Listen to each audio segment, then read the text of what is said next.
Hello guys, કેમ છો? મજામાં? સંદેડામાં બ્લોગ્સમાં તમારું સ્વાગત છે. ગુડ મોર્નિંગ, જય શ્રી કૃષ્ણ. બધા મજામાં હશો? તો અમે બી મજામાં છીએ. તો નવા હોય તો ફેસબુક પેજને ફોલો કરો, યુટ્યુબ ચેનલને સબસ્ક્રાઈબ કરો. તો મારું હવે બધું કામ પતી ગયું છે રોજે જેમ. તો ચા નાસ્તો બી થઈ ગયો છે. ડામર સાહેબ નોકરીથી આવી ગયા છે, શાંતિથી ટીવી જોવે છે. તો હવે મારું બીજું કામ છે, પતાવી દો ફટાફટ. જમવા બનાવવાનું છે. ગાઈઝ જો શાકભાજી ધોઈને સૂકી દીધી હતી, તો શાકે સુધારી દીધું. ગીલોડા, તો ગીલોડાનું શાક બનાવવાનું છે. તો હવે જમવા બનાવી દઈએ. તો ચા નાસ્તો થઈ ગયો ક્યારનો. તો હવે જમવા બનાવવાનું છે.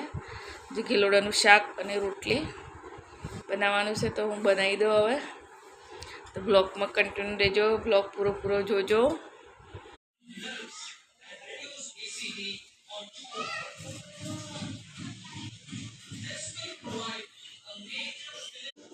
તો મસાલો સરસ પીસી દીધો છે. તો હવે શાક વઘારી દઈએ. અમારા નીચે કામ ચાલુ છે, ચોથે માળે, એટલે બહુ અવાજ આવે એટલે બ્લોગ બનાવવાનું થતો જ નથી. ધડ બહુ અવાજ આવે છે.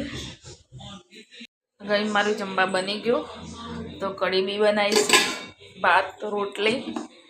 તો હવે જમવાનું છે, સુરભી આવે એટલે. ગાઈઝ અમારું જમવાનું તૈયાર થઈ ગયું છે. તો અમે જમી લઈએ. કઢી છે, પછી ગેલોડાનું શાક છે, અથાણું છે, ભાત છે. તો હવે જમી લઈએ અમે. સુરભીને તો કઢી ભાત ખાવું છે, રોટલી નથી ઉતરતી. જોઈ મોડું કેવું કરે છે. તો અમે હવે જમી લઈએ. ગાઈઝ ડામર સાહેબ બહાર ગયા હતા, તો અમારા માટે નાસ્તો લાવ્યા છે. શું લાવ્યા છે ખબર નથી. આમાં શું છે, કંઈક છે, બફાળા છે. આમાં છે વડાપાઉં છે. આ સુરભી માટે સ્પેશિયલ પેડા લાવ્યા છે રામસાગરના. બીજો નાસ્તો લાવ્યા છે ખારી, પછી ફરસી પૂરી, પછી બીજું શું લાવ્યા છે, ટોસ. તો અમે હવે નાસ્તો કરીએ. સુરભી ટ્યુશનમાંથી આવી ગઈ. બોલો કરા હવે નાસ્તો કરવા તૈયાર. ગાઈઝ બફાળા હું ઘરે બનાવું છું, એના જેવા જ છે. રામસાગરના છે, રાણીપ છે ને, રાણીપના છે. અમારી ફેવરેટ દુકાન છે ત્યાં. આ છે રાણીપનો વડાપાઉં. ત્યાં બહુ મસ્ત બનાવે. અહીંયા તો ક્યાં મળતો જ નથી. અમે ત્યાં જઈએ એટલે મંગાવીએ જ ત્યાંથી.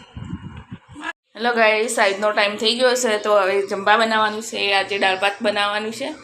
તો પાણી મૂકી દીધું છે, દાળ કાઢી છે, દૂધ બી ગરમ થઈ ગયું છે. આજે દાળ ભાત બનાવવાનું છે. હમણાં નાસ્તો કરો વડાપાઉં બફાળા, એટલે અત્યારે એકદમ હલકો ખોરાક બનાવવાનો છે, દાળ ભાત જ. તો હવે દાળ ભાત બનાવી દઉં. કઢી બી પડી છે, પણ કઢી કોઈને ખાવી નથી, એટલે દાળ ભાત બનાવી દઉં હવે.